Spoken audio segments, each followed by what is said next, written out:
Welcome to the CXM Experience.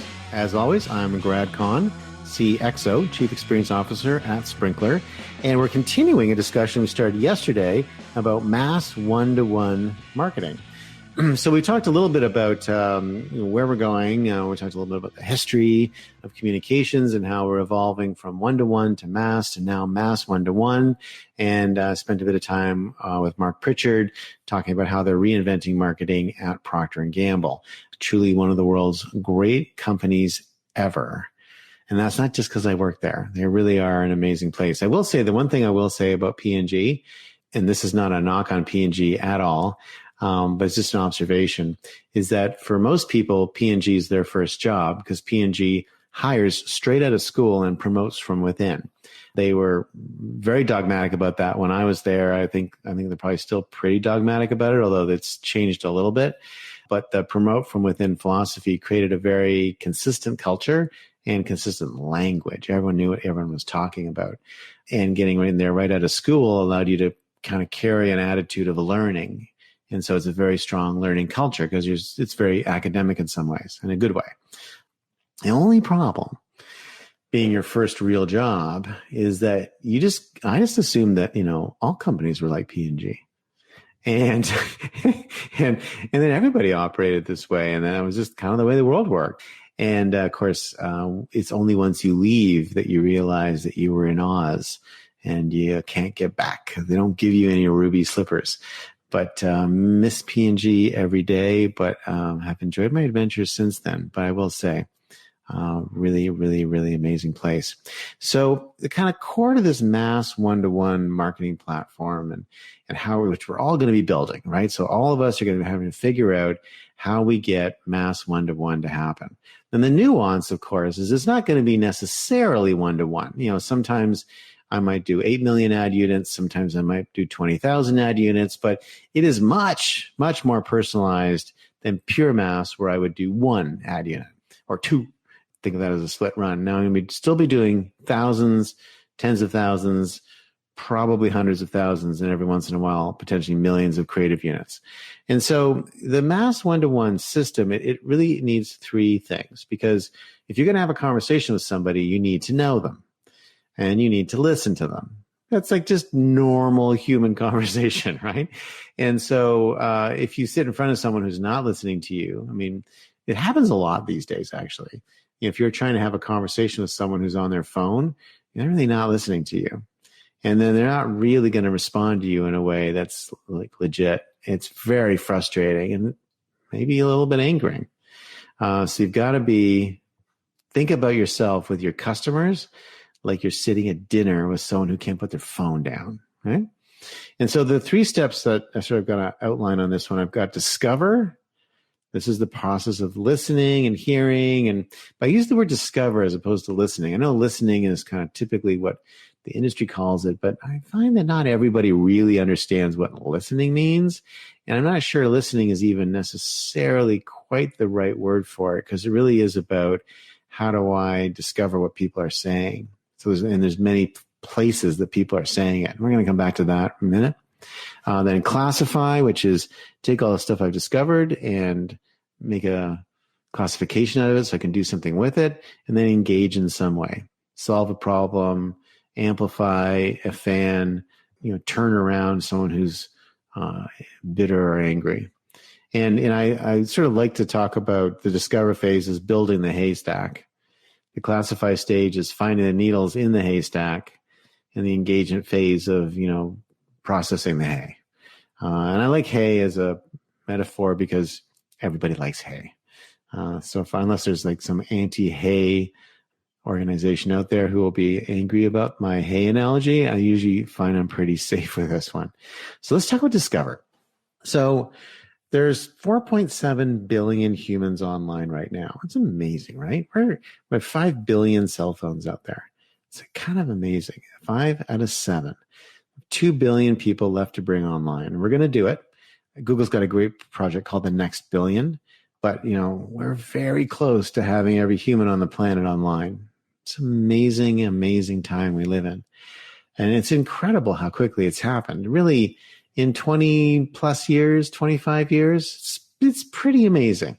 to be able to do what we've done, especially if you were to go back in time to the mid 90s and say, oh yeah, we'll have, 5 billion people online by 2020. I think people would think you're a little bit out of your mind.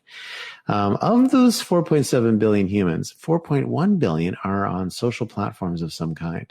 So 4.1 billion are sharing information in a public way. That's kind of incredible too.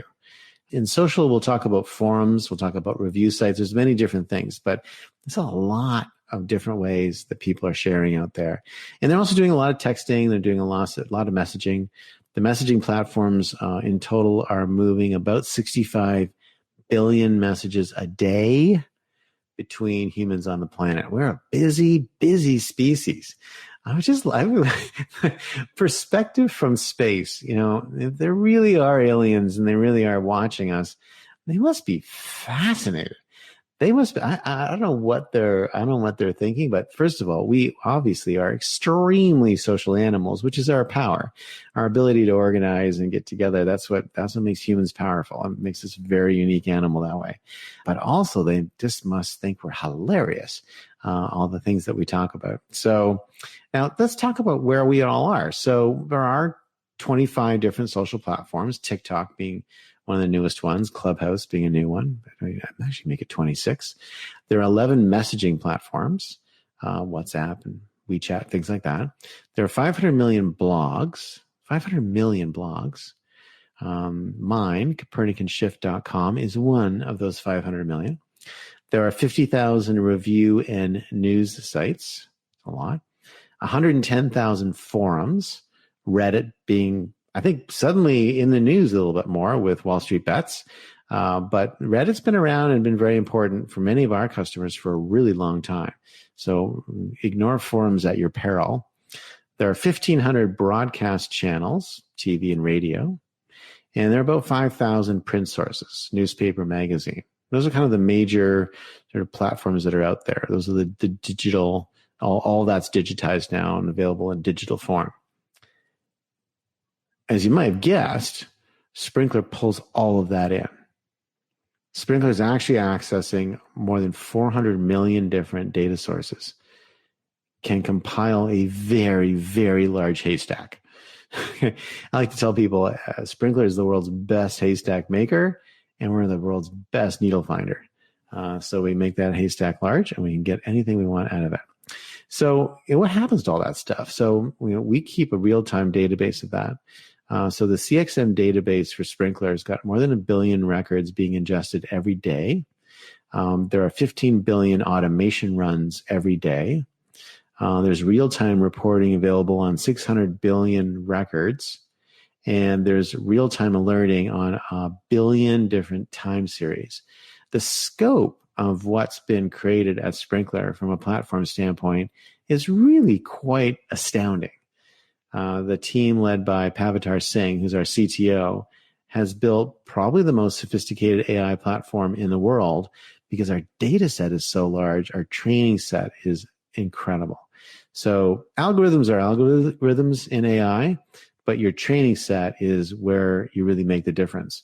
And we've been able to build this magnificent training set. And as you think about how you're discovering, you have to also think about what are you trying to discover. Do you just want to get to the people who are talking directly to you, people who are mentioning to you? That's normally thought of and referred to as monitoring. And I would say that monitoring everyone who's speaking to you is table stakes, although ironically, most people are still ignoring it. But it really should be table stakes. These people are calling your 1-800 number. They're dropping packages off at your office. They're mailing envelopes to you. They're trying to get a hold of you on Twitter. You just can't ignore them. That's sort of the base level. Now, the next sort of level, which usually 10x's the amount of stuff that you're discovering, is people talking about you. They may not be mentioning you, but they're say using your name. Sometimes it's misspelled, etc. But talking about your products, you really want to hear that. You really want to be part of that conversation too. Remember, these are public conversations. You're not breaking into people's private conversations. If they're mentioning to you and you don't respond, they'll be disappointed. They expect it. The third level, and it's probably about 30x's. the amount of stuff you're pulling in and discovering. It's people who are talking about your competitors.